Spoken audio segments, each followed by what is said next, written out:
Hello. Welcome to my channel, my dear friends. My name is Avilash and I'm a trader next door. In this video, I'll be analyzing the chart of gold USD. So if you're watching my videos for the first time, you can subscribe to my channel for regular market analysis. So let's get started. So finally, we can see some stability on the market because for the last few days, crazy was the new normal. And it was very difficult for us to understand the movement of the market. Market was extremely unpredictable, but finally we can see the market is showing stability and market is behaving like a normal market. Means usually we don't get to see much craziness, volatility right after the market opening. But as we all know, market was cuckoo crazy. Okay, so finally market is acting like a normal Monday market where we don't see much volatility or craziness. And if you look at the economic calendar to today, we don't have any news coming up, but yes, we have an important uh, events on Wednesday. You can see CPI and FOMC coming up. So Wednesday is going to be full of volatility. Okay, and till then we can expect a choppy market. Earlier we used to expect a sideways market before a major event where we used to get buy at support, sell at resistance. But off late, the market has been unpredictable. So yes, we can expect a sideways market. And for safety purpose, we can go for level to level trading. Because if market breaks also this the previous low made by the market, that is double 287, uh, I think we will not get a complete downside of 300 400 pips. Maybe we will get a little downside. Okay, so let's try to understand one by one. First of all, let's look at the market sentiment. You can see gold steadies below 2300. Gold price is held below 2300 per ounce on Monday, hovering at its lowest level in a month after stronger than expected US jobs data tempered expectation of an early interest rate cut by the Fed this year. Gold steadies after a slide below key 2300 level. So this is the ongoing market sentiment. And technically, we have a flag here, bearish flag here. So flag pattern is a trend continuation pattern. Okay, it's not a trend reversal pattern, it's a trend continuation pattern. So if market breaks 2287, we can expect a downside. Okay, and we can look for a sell below it.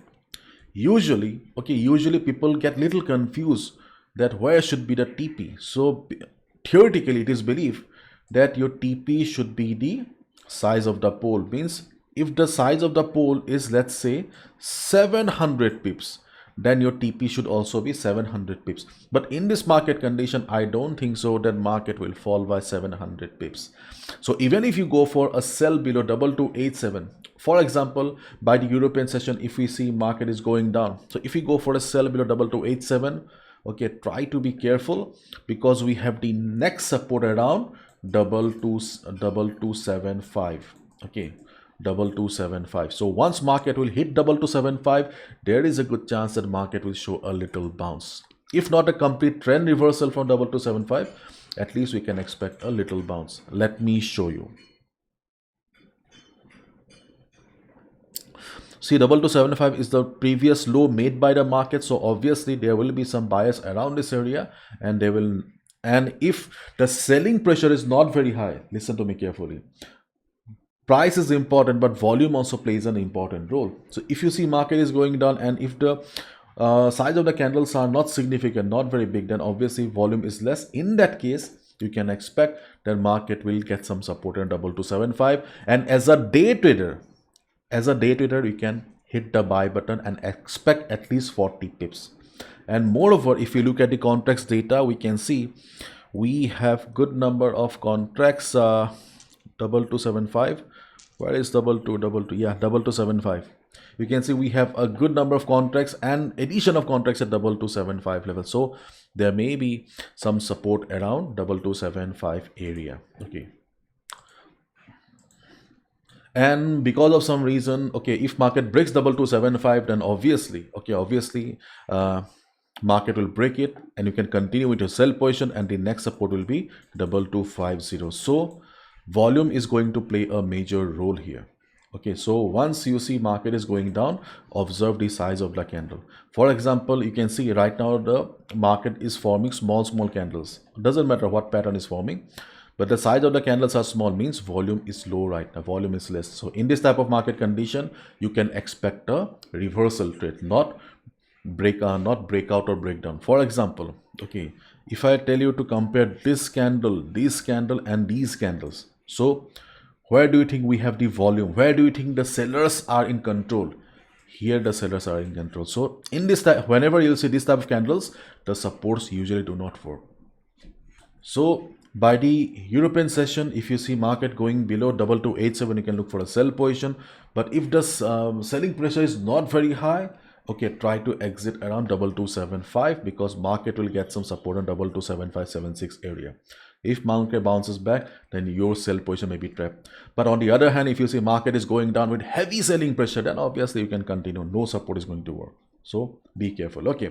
Or during the day, if we see market going up, then we have the selling opportunity around 2310 and 2325. We have already discussed in our previous video. Okay.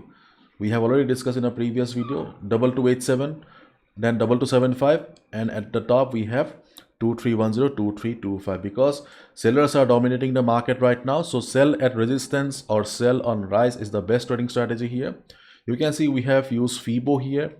At 2310, we have not only FIBO but also previous support acting as resistance. And 2325 because of FIBO 38.2% retracement area. So during the day, especially before the US session, because US session is crazy, before the US session, if you see market is suddenly going up, observe the market around these two areas. If you see market is reversing, if you see market is showing price rejection from below, then only hit the sell button. For example, during the US session, if you see market is very bullish, market is standing at 2310 with a big green candle, do you think you should go for a sell? Obviously no. Common sense and trading go side by side. I always say this. And this third selling opportunity is around 2340, because this is the level from where market fell. We have the dynamic resistances. Along with that, FIBO is also present. FIBO 50% retracement level. 2340 is the strongest resistance as in this market condition right now. So if market surprises us with heavy upside, then we can look for a sell here. Okay, but to be honest, if you ask me, I personally believe that market will somehow try to recover. Market will somehow try to go above 2300. So if market goes down also, okay, I'm not sure whether we will get a complete downside or not, because personally I believe that there is a high chance that market will settle above 2300. Market will not break 2300. Let's wait and watch. Time will speak. Okay, after all, market is market. So that's all from my side, my dear friends. Thank you so much, and be careful. Do not trade blindly. Okay, no level is permanent in the market. Be a trader, not a gambler. Bye bye. Take care.